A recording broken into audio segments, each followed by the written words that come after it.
Hello दोस्तों, मैं दिनेश चौधरी आप सभी का स्वागत करता हूं आपके अपने YouTube channel PSC by DC sir. इस चैनल पर हमने लगातार सोशियोलॉजी को पढ़ते हुए आप सभी का निशुल्क मार्गदर्शन किया। 52वां ये लेक्चर है जिसमें हम चौथी यूनिट के एक महत्वपूर्ण टॉपिक वर्ग और वर्ग संघर्ष पर डिस्कशन करने वाले हैं। चलिए शुरू करते हैं। सबसे पहले भगवान श्री गणेश का नाम लेकर श्री गणेशाय नमः बोलते हुए और मेरे शिक्षक सुरेश पटेल सर को याद करते हुए सिलेबस पर आ जाते हैं। हम चौथी यूनिट पढ़ रहे हैं। इससे पहले 3 यूनिट पूरी तरह एक एक वर्ड एक एक टॉपिक में अच्छे से कंप्लीट करवा चुका हूं। चौथी यूनिट में पहला जो पॉइंट था भारत में औद्योगिक और सामाजिक परिवर्तन, उसमें परिवार, शिक्षा और स्तरीकरण पर प्रभाव, यह हम पढ़ चुके हैं। अगला पॉइंट है औद्योगिक समाज में वर्ग और वर्ग संघर्ष। इस टॉपिक को पढ़ने से पहले हम बेसिक कॉन्सेप्ट पढ़ेंगे कि वर्ग क्या होता है, फिर औद्योगिक वर्ग क्या होता है और फिर हम तीसरी स्टेप में वर्ग संघर्ष की बात करेंगे। वर्ग संघर्ष मूलतः कार्ल मार्क्स की थ्योरी है। कार्ल मार्क्स ने इसे दिया था, तो हम कार्ल मार्क्स के ही टर्मिनोलॉजी में इसे समझने वाले हैं। चलिए शुरू करते हैं। सबसे पहले समझते हैं कि वर्ग क्या होता है। अगर मैं एक साधारण भाषा में कहना चाहूं तो वर्ग एक समूह होता है। हम क्या कह सकते हैं? वर्ग एक समूह होता है। तो फिर समूह क्या होता है? भाई समूह क्या होता है? समूह शब्द उपयोग किया जाता है कुछ लोगों के मिलने पर। जब कुछ लोग मिलकर किसी एक सामान्य उद्देश्य, अर्थात सबका एक उद्देश्य हो और वो मिलकर कोई काम को करे, तो इन लोगों के इस जो बना हुआ है, जो भी चीज बनी है, इसे हम समूह कहते हैं। अर्थात समूह एक से या दो से अधिक लोगों के मिलने को कहा जाता है। अब वर्ग की बात करते हैं तो समूह तो हमें समझ आ गया। वर्ग क्या होता है? वर्ग भी एक समूह होता है। वर्ग भी एक समूह होता है। लेकिन क्या सारे वर्ग समूह होते हैं? नहीं भाई, जितना भी वर्ग होगा उसमें समूह तो होगा, लेकिन समूह और वर्ग में अंतर क्या है? अगर दोनों एक ही है तो अंतर है, अंतर बहुत बड़ा है कि समूह तो कोई भी बना सकता है। एक बूढ़ा आदमी, एक जवान आदमी, एक पढ़ा लिखा आदमी, एक गंवार आदमी, ये चार मिल गए तो भी समूह बन गया। लेकिन वर्ग के बनने के लिए, या वर्ग उसे ही कहेंगे या ऐसे ही समूह को वर्ग कहा जाएगा जो एक ही आर्थिक आधार पर एक जैसी पृष्ठभूमि के लोगों का समूह होगा। अर्थात जब हम किसानों का जब ऐसे एक समूह की बात करें जिसमें सारे किसान ही किसान हैं, तो वह किसानों का वर्ग होगा। जब हम बनेंगे कि एक समूह है जिसमें केवल पूंजीपति है, तो वह पूंजीपतियों का वर्ग होगा। एक हम समूह बनाते हैं जिसमें केवल श्रमिक हो, तो वह श्रमिकों का समूह होगा। अर्थात आपके दिमाग में कॉन्सेप्ट समझ में आ जाए कि समूह ही वर्ग है, लेकिन समूह में कोई भी शामिल हो सकता है, कोई भी इसका सदस्य हो सकता है। कोई आधार नहीं है। क्या नहीं है? कोई आधार नहीं है। लेकिन जब इस आधार को आर्थिक आधार दे दिया जाता है कि आर्थिक आधार पर एक विशेष प्रवृत्ति के लोग या एक विशेष प्रकार की विशेषता धारण करने वाले लोग ही समूह में शामिल होंगे, तो उनका जो बनेगा समूह वह वर्ग कहलाएगा। अपने दिमाग में एक बहुत छोटी सी बात को शामिल कीजिए कि वर्ग और समूह में कोई अंतर नहीं होता, और जाति भी ऐसा ही कुछ न कुछ है। जाति भी क्या है? जाति भी एक समूह है, लेकिन जाति में आधार हो जाता है जन्म। जब लोग जन्म के आधार पर एक समूह का निर्माण करते हैं तो उसे हम जाति कहते हैं। जब लोग आर्थिक आधार पर या एक जैसी पृष्ठभूमि, या ये बहुत शब्द इंपॉर्टेंट है, एक जैसी पृष्ठभूमि, अर्थात क्या होता है पृष्ठभूमि? भाई किसान है तो फिर सारे किसान, मतलब वो समूह जिसमें केवल किसान है, सारे ही किसान हैं। यहां सारे का होना भी जरूरी है। तो एक जैसी पृष्ठभूमि के लोगों का जो ग्रुप होता है, जो समूह होता है, उसे ही वर्ग कहते हैं। लेकिन यहां याद रखिएगा समूह में 2 भी हो सकते हैं, 3 भी हो सकते हैं, 4 भी हो सकते हैं, मतलब समूह के सदस्यों की संख्या जो है वो कितनी भी हो सकती है, मतलब अर्थात ये अनिश्चित है। लेकिन जब ये वर्ग के रूप में बदलेगा तो उस पृष्ठभूमि के सभी लोग, उस पृष्ठभूमि के सभी लोग उसमें शामिल होने चाहिए। अर्थात ऐसा नहीं हो सकता कि किसानों का वर्ग है और किसानों में ही 10 किसान मिल गए, बाकी के ने मना कर दिया कि हम साथ में नहीं आएंगे, तो फिर ये वर्ग नहीं हो सकता, फिर तो ये समूह ही बन जाएगा। जब सारे किसान इकट्ठे हो जाएंगे तो उसे किसानों के उन पूरे समूह को, सारे किसानों को हम प्रदर्शित करने या दिखाने, दर्शाने के लिए वर्ग शब्द का उपयोग करते हैं। मुझे उम्मीद है कि आपके दिमाग में एक बेसिक कॉन्सेप्ट ने जन्म ले लिया होगा कि वर्ग क्या होता है। वर्ग एक समूह होता है। वर्ग क्या होता है? वर्ग एक समूह होता है जो एक जैसी पृष्ठभूमि के सभी व्यक्तियों से मिलकर के बना होता है। बहुत सिंपल परिभाषा है। वर्ग एक समूह होता है, वर्ग लोगों का एक समूह होता है जो एक जैसी पृष्ठभूमि के लोगों या सभी लोगों से मिलकर के बना होता है। जैसे अगर व्यापारी है तो सभी व्यापारियों का जो एक समूह होगा वह व्यापारी वर्ग कहलाएगा। सभी कृषकों या सभी श्रमिकों या सभी मजदूरों का जो एक वर्ग होगा वो मजदूरों का वर्ग कहलाएगा। इस प्रकार सभी पूंजीपति अर्थात मालिकों, तो मालिकों का जो एक समूह होगा वो, अगर उसमें सारे मालिक शामिल है, अब यहाँ जरूरी नहीं 100% हो, 1-8% प्लस माइनस चलेगा, मतलब थोड़ा बहुत, इतना कम भी अगर मतलब 99 भी है, 90 भी है तो उसे मान लिया जाएगा। अब आगे आते तो वर्ग से आशय व्यक्तियों के किसी ऐसे समूह से है जिनकी आर्थिक, सामाजिक तथा व्यवसायिक स्थिति एक समान हो। ये क्यों कहा जा रहा है? इसे और सोशियोलॉजी के शब्दावली में लाया जा रहा है। पहले मैं कॉमन शब्द में समझा दिया, अब इसे सोशियोलॉजी के टर्म में लाते हैं, क्योंकि सोशियोलॉजी में पृष्ठभूमि शब्द नहीं अच्छा लगता, इसलिए लिखेंगे कि वर्ग से आशय व्यक्तियों के एक ऐसे समूह में से है जिनकी आर्थिक, सामाजिक और व्यवसायिक स्थिति एक समान है। दोनों एक ही बात है, जो भी मैंने पहले कहा कि एक जैसी पृष्ठभूमि के लोगों के समूह को हम वर्ग कहते हैं, वो भी वही है, शब्दों में हेरफेर किया है, बस बात वही है। समझाने के लिए मैंने सरल किया था। उम्मीद है आपको समझ आ गया होगा।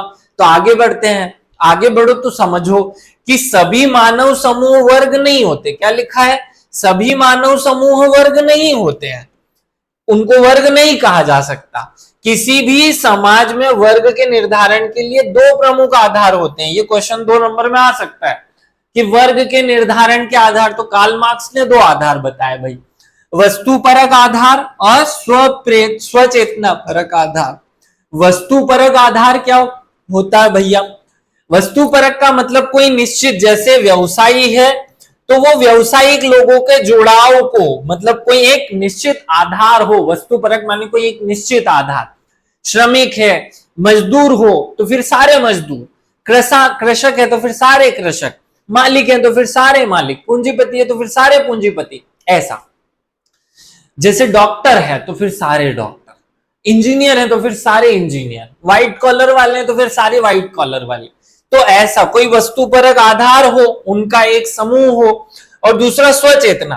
अब अगर सारे डॉक्टर मिल भी जाएंगे तो उनको वर्ग नहीं कहेंगे तब तक जब तक उनमें स्वचेतना अर्थात हम की भावना, या उन जैसे मजदूर, अगर बहुत सारे मजदूर इकट्ठा हो गए, सारे मजदूर इकट्ठा हो गए तो उन सब मजदूरों के समूह को हम समूह ही कहेंगे, वर्ग नहीं कहेंगे। तब तक वर्ग नहीं कहेंगे जब तक उसमें चेतना अर्थात हम की भावना, अर्थात हम की भावना ना आ जाए, मतलब आपसी जुड़ाव कि हम सबको, सबका एक ही हित है, हम सबको एक ही उद्देश्य को पूरा करने के लिए काम करना है। तब तक ये हम की भावना उनमें ना आ जाती तब तक वह वर्ग नहीं कहलाता। तो 2 नंबर का क्वेश्चन कवर करना कि औद्योगिक समाज में वर्ग निर्धारण के प्रमुख आधार क्या है? 2 आधार है, वस्तुपरक आधार और स्वचेतना परक। तो कभी भी किसी वर्ग को तब तक वर्ग नहीं कहा जा सकता जब तक उस वर्ग में हम की भावना अर्थात चेतना, सामूहिक चेतना ना हो। आगे बढ़ते हैं। कार्ल मार्क्स का एक कोटेशन है जो 2 नंबर में आ सकता है कि ऐतिहासिक परिवर्तन का इंजन जो है वो वर्ग संघर्ष है। किसने कहा कि ऐतिहासिक परिवर्तन या इतिहास के बदलने का जो इंजन है वो वर्ग संघर्ष है, अर्थात वर्ग संघर्ष नहीं होगा तो इतिहास नहीं बदलेगा। कार्ल मार्क्स यूरोपीय समाज का अध्ययन करते हुए बताते हैं कि पहले हम आदिम समाज में थे, फिर दास समाज में आए, फिर पूंजीपति समाज में, फिर औद्योगिक, ऐसे क्रम से वो साम्यवादी समाज तक इसकी 5 चरण को डिस्क्राइब करते हैं। प्राचीन काल से ही आयु, लिंग, आय, व्यवसाय, धर्म आदि के आधार पर वर्ग समूह निर्माण होता रहा। वर्ग के आधार भी भिन्न भिन्न रहे और उसमें परिवर्तन भी होता रहा। तो कुल मिलाकर के हमारी समाज में अलग अलग समय पर कभी कभी राजाओं के वर्ग बने, कभी कभी दासों के वर्ग बने, कभी कभी किसानों के वर्ग बने, कभी कभी युवाओं के वर्ग बने, कभी कभी बुजुर्गों के वर्ग बने। ऐसे वर्ग भारत में बनते रहे, बिगड़ते रहे। वर्ग जो है वो सामाजिक स्तरीकरण का प्रमुख आधार है, ये भी याद हो।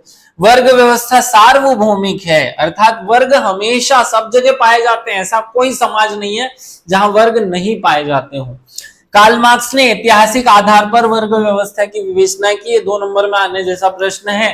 किस समाजशास्त्री ने ऐतिहासिक आधार पर वर्ग की विवेचना की? तो वो कार्ल मार्क्स थे, याद रखिएगा। आगे बढ़ते हैं। अब हम इस वर्ग शब्द का शाब्दिक अर्थ समझते हैं। आपने भाव समझ लिया, अब हम शाब्दिक अर्थ पे आते हैं। अंग्रेजी के शब्द क्लास अर्थात वर्ग का उद्भव लैटिन शब्द क्लासिस से हुआ है। किससे हुआ? लैटिन शब्द क्लासिस से हुआ। क्लासिस शब्द का प्रयोग व्यक्तियों के सशस्त्र समूह, किस लिए? सशस्त्र समूह, अर्थात ये आ गया ना समूह, लेकिन जो एक जैसे शस्त्रों को धारण करे उनके लिए, एक जैसा होना चाहिए उसके लिए, तो सशस्त्र समूह के लिए किया जाता था। पहली बार इसका प्रयोग किसने किया? तो पहली बार प्रसिद्ध रोमन राजा हुआ करते थे सर्वियस टूलियस। क्या नाम था? सर्वियस टूलियस। उन्होंने रोमन में संपत्ति के आधार पर, किसके आधार पर? संपत्ति अर्थात आर्थिक आधार पर पूरी समाज को 5 भागों में बांटा था। कितने भागों में? 5 भागों में बांटा था। और वो जो 5 भाग बने थे उन 5 को 5 वर्ग नाम दे दिया गया। और इससे पूरे विश्व में शुरुआत होती है वर्ग के कॉन्सेप्ट की। और सोशियोलॉजी में एक कॉन्सेप्ट लाए कार्ल मार्क्स, जब उन्होंने वर्ग संघर्ष के सिद्धांत को डिस्क्राइब किया तो उस पर फोकस होने लगा। आगे बढ़ते हैं। वर्ग की कुछ परिभाषाएं देख लेते हैं। हम कॉन्सेप्ट पर आ चुके हैं, हमने बेसिक रूप से उसका अर्थ समझ लिया, शाब्दिक अर्थ समझ लिया, परिभाषा आते हैं। मैकाइवर और पेज जो है वो क्या कह रहे हैं? सामाजिक वर्ग एक समुदाय का वह भाग है जो सामाजिक स्थिति के आधार पर शेष भाग से पृथक किया जा सकता है, अर्थात जिनमें एक जैसी विशेषता पाई जाती है और उसे बाकी सबसे इस विशेषता के आधार पर अलग किया जा सकता है, उन लोगों के समूह को हम क्या कहते हैं? मैकाइवर और पेज कह रहे हैं कि भैया जो सामाजिक स्थिति के आधार पर शेष से पृथक हो सकता है, तो शेष से पृथक तो तब हो सकेगा ना जब उसमें एक निश्चित विशेषता पाई जाएगी। तो जब कोई वर्ग एक निश्चित विशेषता के आधार पर आपस में जुड़ा हुआ हो, दूसरों से पृथक किया जा सकता हो, तो उसे हम कहेंगे वर्ग। तो मैकाइवर और पेज की परिभाषा का इतना सरलतम स्वरूप जो है आपको याद करना है। आगे मार्क्स कहते हैं, मार्क्स क्या कहते हैं? कार्ल मार्क्स एक सामाजिक वर्ग से आशय, क्या कह रहे हैं? एक सामाजिक वर्ग से आशय उसके उत्पादन के साधनों और संपत्ति के वितरण में मिलने वाले अधिकारों के संदर्भ में परिभाषित किया जा सकता है। कुल मिलाकर देखो, कार्ल मार्क्स जिस जमाने में थे उस जमाने में औद्योगिक जो चीजें थी वो अपने चरम स्तर पर थी, मतलब औद्योगिक विकास अपने चरम स्तर पर था यूरोप में। इस कारण से रूस में जो निवासी थे या रूस की जो उस समय की दशाएं थी उनमें श्रमिकों का शोषण और पूंजीपतियों द्वारा श्रमिकों का शोषण उच्च स्तर पर था। इसलिए कार्ल मार्क्स के जो आधार है वो केवल और केवल संपत्ति और आर्थिक स्थिति ही है, अर्थात उत्पादन के साधनों को ही उन्होंने बेस बनाया है। तो याद रखिएगा, कार्ल मार्क्स हमेशा उत्पादन के साधन और संपत्ति के आसपास ही अपनी थ्योरी को घुमाते हैं। आगे वेबर जो है वो समाजशास्त्री है, वो कहते हैं एक वर्ग उन लोगों का समूह है। क्या है? वर्ग उन लोगों का समूह है जिसमें समान अवसर, सुविधाएं, आदि को प्राप्त किया हो। कुल मिलाकर के तीनों के तीनों कहना क्या चाहते हैं, तीनों के तीनों कहना चाहते हैं कि वर्ग ऐसे लोगों का समूह होता है जो एक समान विशेषता को धारण करते हैं और उनमें हम की भावना पाई जाती है। आगे बढ़ते हैं, इस वर्ग की विशेषताएं देख लेते हैं। देखो वर्ग की क्या विशेषता है, सबसे पहली विशेषता है कि अर्जित सदस्यता होती है। क्या होती है? अर्जित सदस्यता। अर्जित का मतलब क्या? देखो एक चीज तो होती है जन्मजात, कि मेरा जन्म ब्राह्मण के यहाँ हुआ इसलिए मैं ब्राह्मण, और एक होता है अर्जित, अर्थात मैंने अपनी मेहनत से उसे प्राप्त किया। तो ये जो वर्ग होता है इसकी सदस्यता अर्जित होती है। जैसे अगर कोई कृषक है तो वह कृषक वर्ग का सदस्य होगा, लेकिन अगर वो खूब मेहनत करे तो वो पैसे कमा ले, तो वो भूमि खरीद ले, तो वो भूमि स्वामी वर्ग में चले जाएगा। अगर उसे जमींदार बना दिया जाए तो वो जमींदार वर्ग में चले जाएगा। अगर उसके बाद बहुत पैसा आ जाए तो वो पूंजीपति वर्ग में चले जाएगा। और एक पूंजीपति या एक जमींदार से अगर जमीन छीन ली जाए तो वो फिर कृषक वर्ग में आ जाएगा। अर्थात यहाँ जो सदस्यता होती है उसमें ऐसा नहीं होता कि वो फिक्स्ड है, अर्थात स्थायी सदस्यता नहीं है, अस्थायी सदस्यता है और वो अर्जित होती है, आपको प्राप्त करनी पड़ती है। आप जैसी जो पृष्ठभूमि के व्यक्ति हो, अपनी मेहनत से, अपनी ताकत से, अपनी शक्ति से, अपनी पावर से उस सदस्यता को अर्जित कर सकते हो। एक निश्चित स्तरण पाया जाता है, हमेशा वर्ग में एक निश्चित स्तरण। संस्तरण का मतलब क्या होता है? संस्तरण का मतलब होता है ऊंच नीच का भाव। क्या होता है? ऊंच नीच का भाव। तो देखिए जब भी कोई वर्ग बनेगा तो उसमें कोई तो ऊंचा होगा, कोई नीचा होगा और कोई और नीचा होगा। इस तरीके से जैसे आज की तारीख में समाज का अगर आर्थिक आधार पर हम वर्ग विभाजन करें तो यहाँ क्या होगा? अमीर वर्ग, यहाँ मध्यम वर्ग और यहाँ निम्न वर्ग। अब इनमें है ना उच्च नीच का भाव अर्थात संस्तरण, तो यही तो कहा जा रहा है कि एक निश्चित संस्तरण होगा। ये हो गया निश्चित संस्तरण। ऐसा कोई समाज नहीं होगा, कोई वर्ग नहीं होगा जिसमें संस्तरण ना हो। देख लो, भले इसे कृषि के आधार पर करना हो तो कृषि में भूमि स्वामी और मजदूर या कृषि मजदूर या सामान्य श्रमिक हो जाएंगे। अगर ऐसे ही उद्योग के आधार पर करना हो तो आप देख लीजिए पूंजीपति और फिर दूसरा वर्ग बन जाएगा श्रमिक, जिसके पास पूंजी है, और दूसरा श्रम जो मेहनत करता है। तो ऐसे हर आधार पर जो श्रम वर्ग बनेंगे उसमें कोई ना कोई संस्तरण पाया ही जाएगा। व्यक्तियों का बड़ा समूह होता है, ये वर्ग होता ही है। कोई एक व्यक्ति, 4 व्यक्ति, 6 व्यक्ति, 15 व्यक्तियों से मिलकर नहीं बनता, ये तो बहुत सारे पूरे ही लोगों से मिलकर बनता है। वर्ग की प्रकृति सार्वभौमिक होती है। सार्वभौमिक का अर्थ होता है कि जो हर जगह पे पाया जाता है। देखो यूरोपीय समाज में, भारतीय समाज में, ग्रामीण समाज में, कृषक समाज में, सब समाजों में वर्ग पाया जाता है। सामान्य जीवन होता है भैया, वर्ग के लोगों का एक जैसा होता है। आर्थिक स्थिति का बहुत महत्व होता है, क्योंकि आर्थिक स्थिति बदलेगी तो आपका वर्ग बदल जाएगा। वर्ग चेतना पाई जाती है, तो पाई ही जाएगी जब, क्योंकि पहली शर्त है ना कि वर्ग तो वही होगा। वर्ग की पहली विशेषता ही ये है, पहली विशेषता ही ये है कि उसमें वर्ग चेतना पाई जाती है। अगर उसमें वर्ग चेतना नहीं पाई जाती तो उसे वर्ग नहीं कहेंगे, उसे हम फिर समूह कहेंगे। खुलापन तथा उतार चढ़ाव होता है। तो खुलापन अभी मैंने समझाया कि कोई भी व्यक्ति कभी भी इसकी सदस्यता प्राप्त कर सकता है, अर्थात खुलापन है।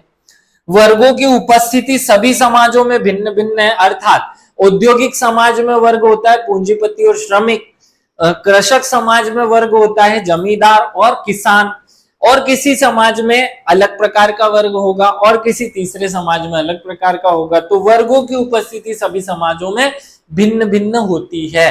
ये हमने विशेषताएं कर ली। आगे बढ़ते हैं। वर्ग का निर्माण किन किन आधारों पर होता है? तो बहुत सारे आधारों पर हो सकता है।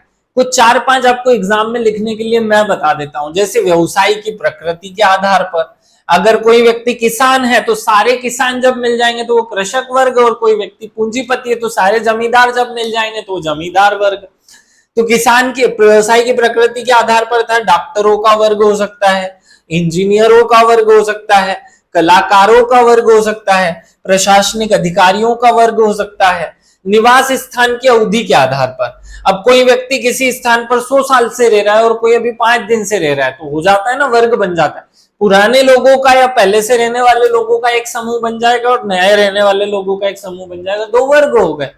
संपत्ति या धन या आय के आधार पर हो सकता है, आवास के क्षेत्र के आधार पर हो सकता है, शिक्षा के आधार पर वर्ग बन सकता है। पढ़े लिखों का वर्ग, पढ़े लिखे और अनपढ़, ये 2 वर्ग बन गए। तो देखो उन दोनों में है ना डिफरेंस, पढ़ा लिखा ऊंचा है, अनपढ़ नीचा है। तो हर जगह ये संस्तरण पाया जाएगा, ऊंच नीच का संस्तरण हमेशा इसमें होगा।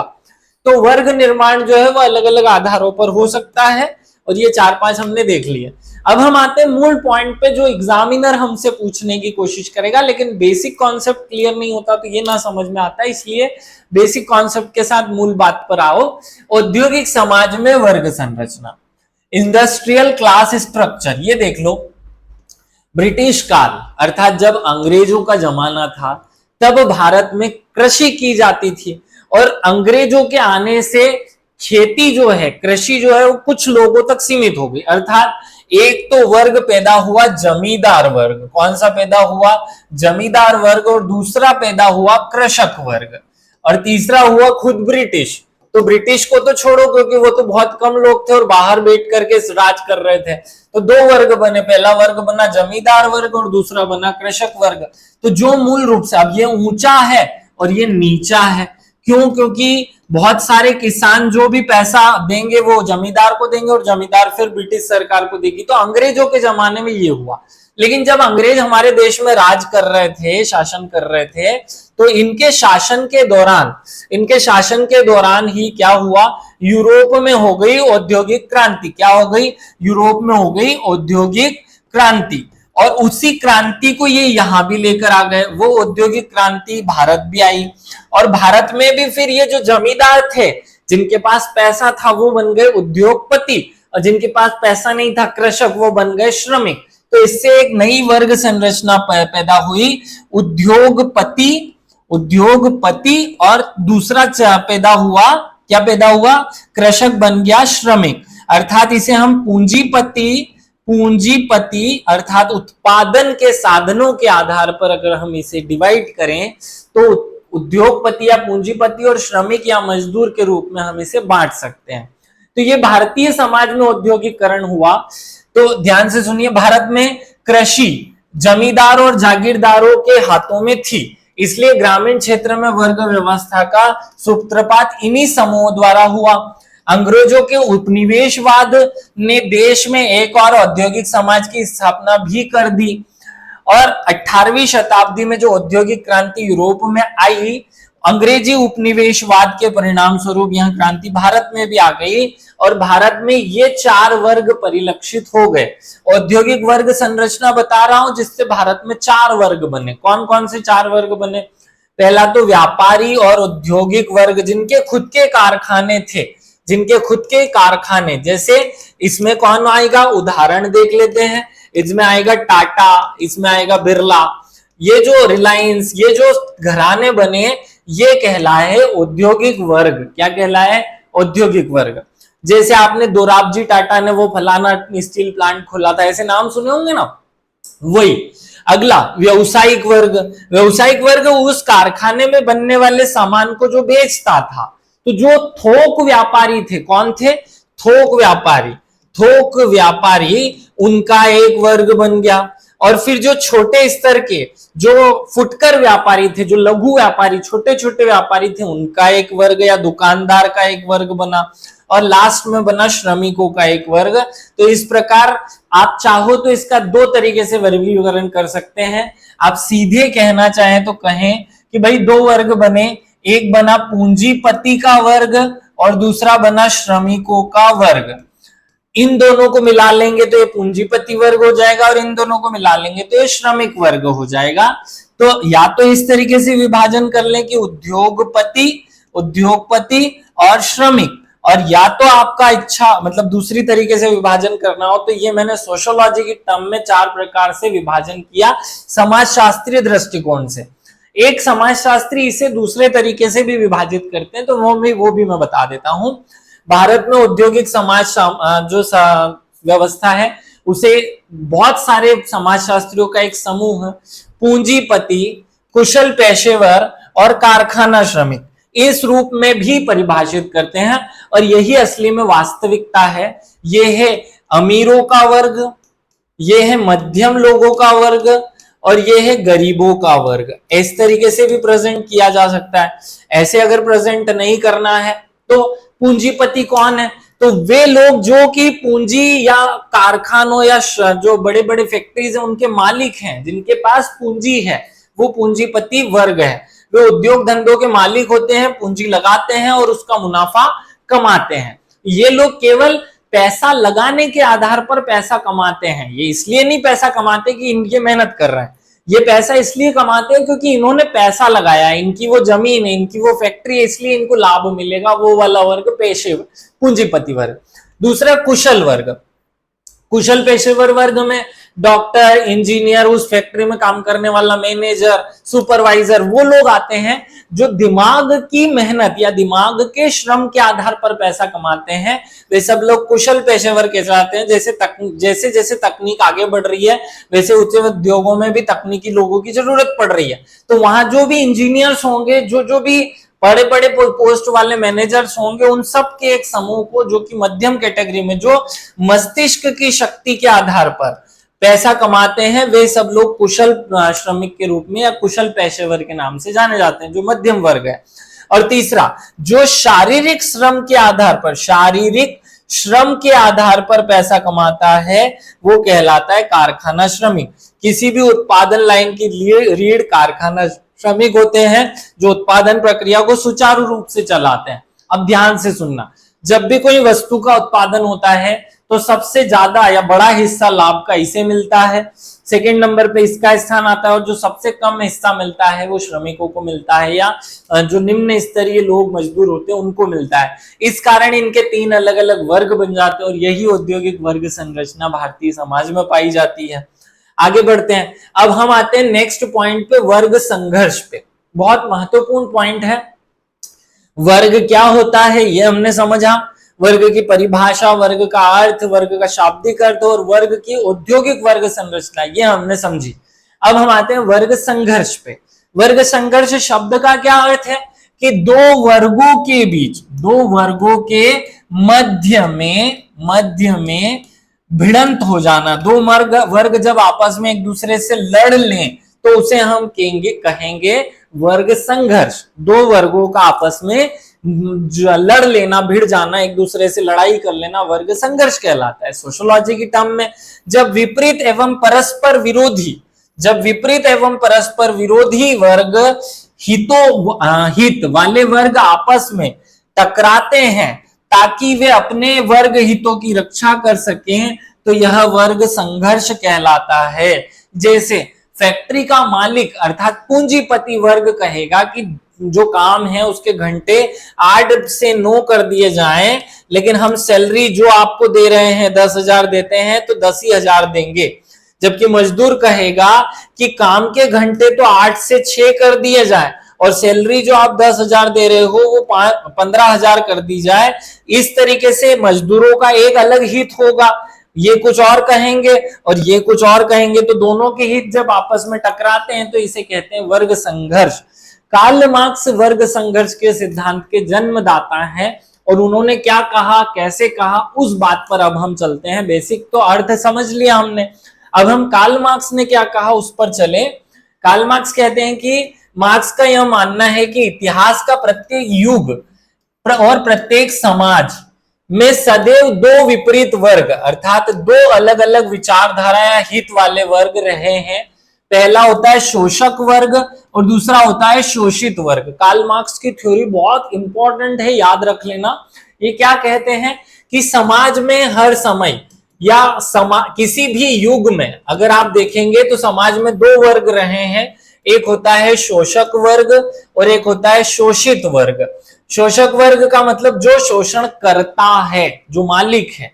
शोषित मतलब जिसका शोषण किया जाता है, अर्थात गरीब, तो गरीब का शोषण किया जाता है, मालिक द्वारा शोषण किया जाता है। तो शोषक वर्ग और शोषित वर्ग, इस प्रकार दो वर्ग समाज में हमेशा विद्यमान रहते हैं और ये दो वर्ग आपस में एक दूसरे के हित से अलग अलग हित रखते हैं, अर्थात इनके हितों में अलग अलग हित रखते हैं, अर्थात इनके हितों में टकराव जो है, हितों में टकराव हमेशा पाया जाता है। अब ये बात बहुत आगे तक समझिए, संघर्षरत रहते हैं, इनके संघर्ष से ही समाज के विकास की प्रक्रिया आगे बढ़ती है। अगर ये संघर्ष ना हो तो समाज का विकास ही आगे नहीं बढ़े, समाज अगले चरण में पहुंचेगा ही नहीं।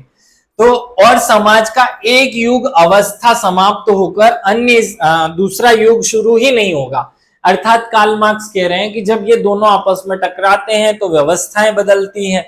एक जमाने में राजतंत्र हुआ करता था, तो एक वर्ग राजा का वर्ग बन गया या सामंत वर्ग बन गया, और दूसरा वर्ग जो है आम जनता का वर्ग बना। और जब ये दोनों आपस में टकराए तो आम जनता ने राजतंत्र को उखाड़ कर फेंक दिया और फिर आया प्रजातंत्र, जिसमें जनता ने शासन करना शुरू किया।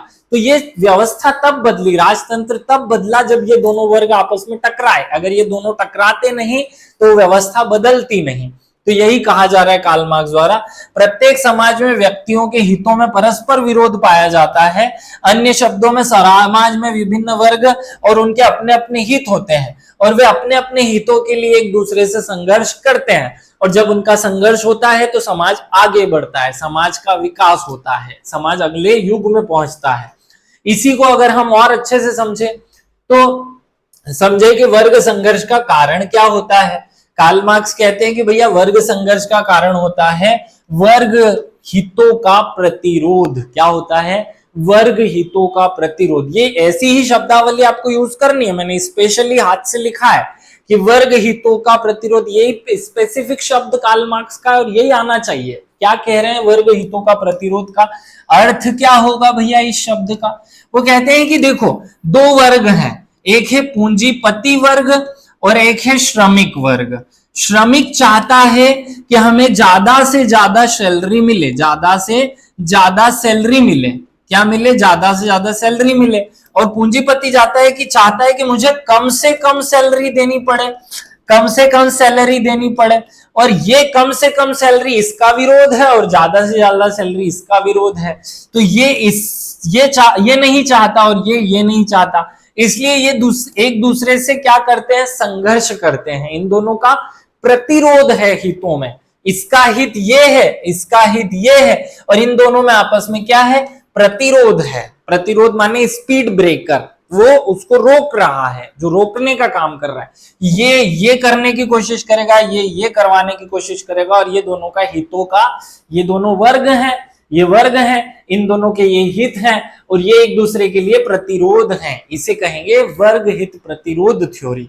ये याद हो जाए तो फिर वो आगे बढ़ते हुए कहते हैं कि जब ये स्थिति जन्म लेती है, मतलब वर्ग हित प्रतिरोध होता है, तब क्या होता है? तो अब पहले थोड़ा सा बात को समझिए। इन्होंने औद्योगिक समाज की बात की और ये कहते हैं कि औद्योगिक समाज में दो वर्ग पाए जाते हैं जिनको उन्होंने अलग नाम दिए हैं ना। इनकी थ्योरी में जो नाम है वो थोड़ा अलग मिलेगा। वो एक को कहेंगे बुजुर्वा वर्ग। क्या कहेंगे? बुजुर्वा वर्ग। और दूसरे को कहेंगे सर्वहारा वर्ग। अब ये थोड़ा सा समझ लो, सर्वहारा कौन है? जो श्रमिक है, अर्थात क्योंकि ये तो उत्पादन के आधार पर बांट रहे हैं ना, तो जो जिनका उत्पादन के साधनों पर अधिकार है, साधनों पर अधिकार है, वो वर्ग कहलाएगा बुजुर्वा वर्ग। और जिसके पास कुछ नहीं है, जिसके पास कुछ नहीं है, जो केवल श्रम करता है, श्रम के आधार पर जिंदा है, वो कहलाएगा श्रमिक व सर्वहारा वर्ग। तो ये कहते हैं कि जब समाज में इन दोनों के बीच संघर्ष बहुत बढ़ चुका होगा तो फिर एक चीज पैदा होगी जिसे कार्ल मार्क्स कहते हैं वर्ग चेतना। क्या कहते हैं? वर्ग चेतना। ये पॉइंट बहुत अच्छे से समझो कि दो वर्ग बन गए। पहले तो समाज में धीरे धीरे वर्ग बनते हैं और फिर वर्ग में जन्म लेती है वर्ग चेतना। अब इसे भी क्लियरली समझो, वर्ग चेतना क्या होती है भाई? वर्ग चेतना शब्द का अर्थ है, इस शब्द का अर्थ है उस वर्ग के लोगों में हम की भावना, हम की भावना अर्थात एकता की भावना, वो जुड़ जाएंगे आपस में, वो सब एक, अपने आप को एक समझने लगेंगे, ये वाला भाव कहलाता है वर्ग चेतना। अब कार्ल मार्क्स कहते हैं कि वर्ग चेतना भी दो प्रकार की होती है। कितने प्रकार की होती है? दो प्रकार की होती है भैया वर्ग चेतना। एक होता है अपने में वर्ग, अपने में वर्ग, और एक होता है अपने लिए वर्ग, अपने लिए वर्ग। वो कहते हैं कि भैया वर्ग चेतना दो प्रकार की होती है, एक होता है अपने में वर्ग की चेतना और एक अपने लिए वर्ग की चेतना। तो बहुत ध्यान से समझिएगा इस पॉइंट को कि अपने में वर्ग जो है ये झूठी चेतना है। ये क्या है? झूठी चेतना। और ये सच्ची चेतना है। अब ये है क्या? सच्ची चेतना। चेतना किसी लड़की का नाम नहीं है, चेतना माने इंसान के अंदर का वो भाव। तो ये जो झूठी चेतना है ये क्या है? तो जब किसी एक फैक्ट्री, मान लीजिए एक शक्कर फैक्ट्री है, उस शक्कर फैक्ट्री में एक मालिक है और बहुत सारे मजदूर हैं। तो जब ये मजदूर आपस में जुड़ करके इस मालिक से प्रतिरोध करने की बात करते हैं तो इनके बीच में जो चेतना पाई जाती है वो है अपने में वर्ग। क्या है ये? अपने में वर्ग की चेतना, जो कि एक झूठी चेतना है। क्योंकि वो कहते हैं, अर्थात कार्ल मार्क्स कहते हैं कि भैया इस चेतना से कुछ नहीं होना है। वो तो यूं कहते हैं कि असली चेतना किसे कहेंगे? ये एक शक्कर फैक्ट्री है, ये एक तेल फैक्ट्री है, ये एक आटा फैक्ट्री है, और इन सबके जो मजदूर हैं जब वो सब इकट्ठा हो जाएंगे और इन सब में जो चेतना आपस में, इन सबको जो जोड़ेगी चेतना, वो होगी अपने लिए वर्ग। क्या होगा ये होगा अपने लिए वर्ग, जो सच्ची चेतना होगी। तो कार्ल मार्क्स अपनी थ्योरी समझाते हुए कितना स्पष्ट तरीके से कह रहे हैं कि समाज पहले शुरू होगा, फिर उसमें दो वर्ग बनेंगे, एक होगा शोषक वर्ग और एक दूसरा होगा शोषित वर्ग। इन दोनों में संघर्ष शुरू होगा और जैसे ही संघर्ष शुरू होगा तो फिर वर्ग चेतना का जन्म होगा। वर्ग चेतना दो प्रकार की होगी। शुरुआत में आएगी अपने में वर्ग की चेतना, जो कि झूठी चेतना है, जिससे कुछ नहीं बदलता। फिर दूसरी चेतना होगी अपने लिए वर्ग। जब ये चेतना लोगों में जागेगी तो क्या होगा? तो फिर आगे बढ़ेगी कहानी। तो फिर वो कहते हैं कि भैया फिर क्या होगा? तो फिर जो समाज में वर्ग पाए जाते हैं, एक वर्ग था बुजुर्वा वर्ग और दूसरा था सर्वहारा वर्ग। क्या था? सर्वहारा वर्ग, है ना। तो जब बुजुर्वा वर्ग और सर्वहारा वर्ग के बीच में एक तीसरा वर्ग भी कार्ल मार्क्स ने बताया है, 3 नंबर में 2 नंबर में आ सकता है ना, ये पेटी बुजुर्वा। ये क्या कहते हैं? पेटी बुजुर्वा वर्ग, इसका नाम दिया उन्होंने वर्ग। तो ये जो पेटी बुजुर्गा वर्ग है, ये कौन है? ये जो टेक्निकल लोग हैं, जो डॉक्टर हैं, जो इंजीनियर हैं, जो उस कंपनी में मैनेजमेंट का काम संभालते हैं। इस कंपनी के आधार पर समझिए, है ना, जो मैनेजमेंट का काम संभालने वाले लोग हैं, मैनेजमेंट अर्थात जो पेशेवर लोग उस कंपनी के नियंत्रण का काम करते हैं, मालिक नहीं है। एक सैलरी मिलती है, वो भी है नौकर, लेकिन वो अच्छे दर्जे के नौकर हैं। तो ये जाकर मिल जाएंगे इस श्रमिक वर्ग से। ध्यान से सुनिए, पूरी स्टोरी है कार्ल मार्क्स की। वो समाज में वो कहते हैं पहले समाज एकदम क्लीन है, धीरे धीरे शोषण बढ़ता जाएगा तो समाज में दो वर्ग बनेंगे, एक होगा शोषित वर्ग और एक होगा शोषक वर्ग। कुछ लोग इसके बीच में होंगे जो बन जाएंगे पेटी बुजुर्वा वर्ग। शोषक वर्ग होगा शोषक, ये शोषण करेगा, और ये होगा शोषित वर्ग, जिसका शोषण होगा शोषित वर्ग। ये जाकर के इससे मिल जाएगा। तो जब ये जाकर के इससे मिल जाएगा तो इन सब के मिल जाने से इनमें एक बड़ी वर्ग चेतना का विकास होगा। और फिर क्या होगा? तो फिर वो कहते हैं कि कोई अहिंसा वहिंसा वाला कोई साधन नहीं होगा, वो तो सीधे हिंसा को साधन बताते हैं। किसे? हिंसा को साधन बताते हैं। और वो कहते हैं कि उत्पादन के साधनों पर, क्योंकि ये शोषक क्यों है? क्योंकि उत्पादन के साधनों पर उसका अधिकार है। तो उत्पादन के साधनों पर किसका अधिकार हो जाएगा? जो सर्वहारा वर्ग है वो बुजुर्गा को काट करके खत्म कर देगा, मार डालेगा, मतलब बंदी बना लेगा, जेल में डाल देगा, उसको खत्म कर देगा। और उत्पादन के साधनों पर फिर किसका अधिकार हो जाएगा? सर्वहारा वर्ग का। किसका? सर्वहारा वर्ग का। अभी भी कार्ल मार्क्स कहते हैं कि परिवर्तन नहीं आएगा। क्यों? क्योंकि इसे वे कहते हैं सर्वहारा अधिनायकवाद की अवस्था। अधिनायकवाद की अवस्था, इसमें क्या होगा, इसमें उत्पादन के साधनों पर सर्वहारा अर्थात आम जनता अर्थात श्रमिकों का सर्वहारा का अधिकार हो जाएगा। और जब सर्वहारा का अधिकार हो जाएगा तो झूठा अधिनायक या सर्वहारा अधिनायकवाद आएगा। फिर इसमें वापस से वर्ग बनेंगे और ये जब आपस में एक दूसरे से लड़ेंगे तो फिर आएगा साम्यवाद की अवस्था। और यही वास्तव में वो अवस्था होगी जो वर्ग विहीन समाज के रूप में होगी और इससे ही धीरे धीरे समाज का विकास होगा। जैसे पहले राजतंत्र से गणतंत्र, गणतंत्र से लोकतंत्र या राजतंत्र से अधिनायकवाद, अधिनायकवाद से लोकतंत्र या गणतंत्र तक हम पहुंचे हैं, ऐसे ही अगला चरण इस रूप में आगे बढ़ेगा। तो आपको वर्ग संघर्ष की जो पूरी थ्योरी है वो अपने दिमाग में बैठनी चाहिए। वो क्या कहते हैं, कार्ल मार्क्स ने जो है वो इस बात को एक्सप्लेन करते हुए इस तरीके से समझाया कि औद्योगिक समाज में दो वर्ग पाए जाते हैं, एक बुजुर्गा वर्ग और एक सर्वहारा वर्ग।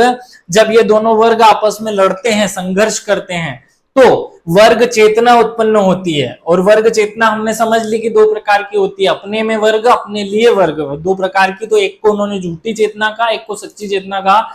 जब सच्ची चेतना आती है तो ये लोग तीसरे एक वर्ग के साथ मिलते हैं जिसे हमने पेटी बुजुर्वा कहा।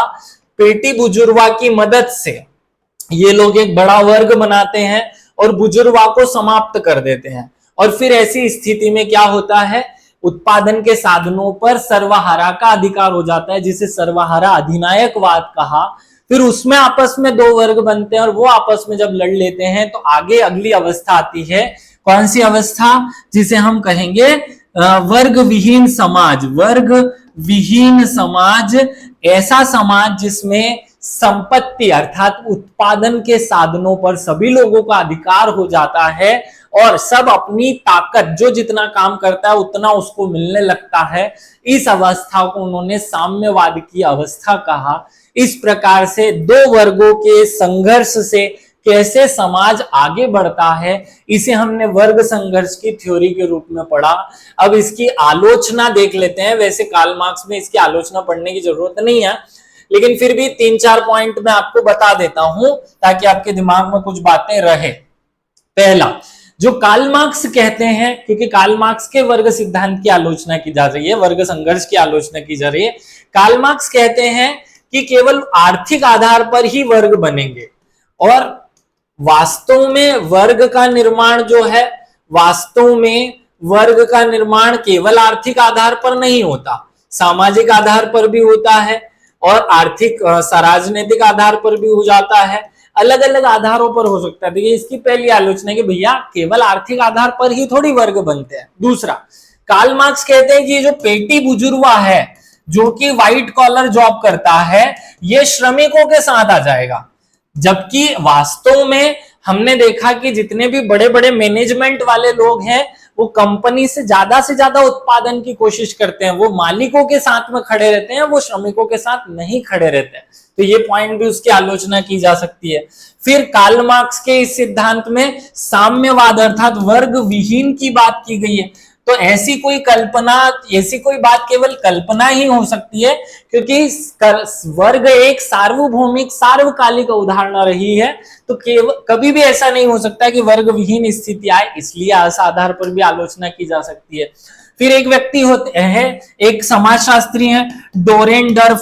डोरेनडर्फ क्या कहते हैं? डोरेनडर्फ कहते हैं कि भैया जो वर्ग का निर्माण होता है वो अधिकारों के आधार पर होता है। किसके आधार पर? अधिकारों के आधार पर होता है, ना कि संपत्ति के आधार पर। जबकि कार्ल मार्क्स की पूरी थ्योरी कहती है कि वर्ग का निर्माण संपत्ति के आधार पर होता है, ना कि अधिकारों के आधार पर। तो वहां वो आलोचना कर देते हैं।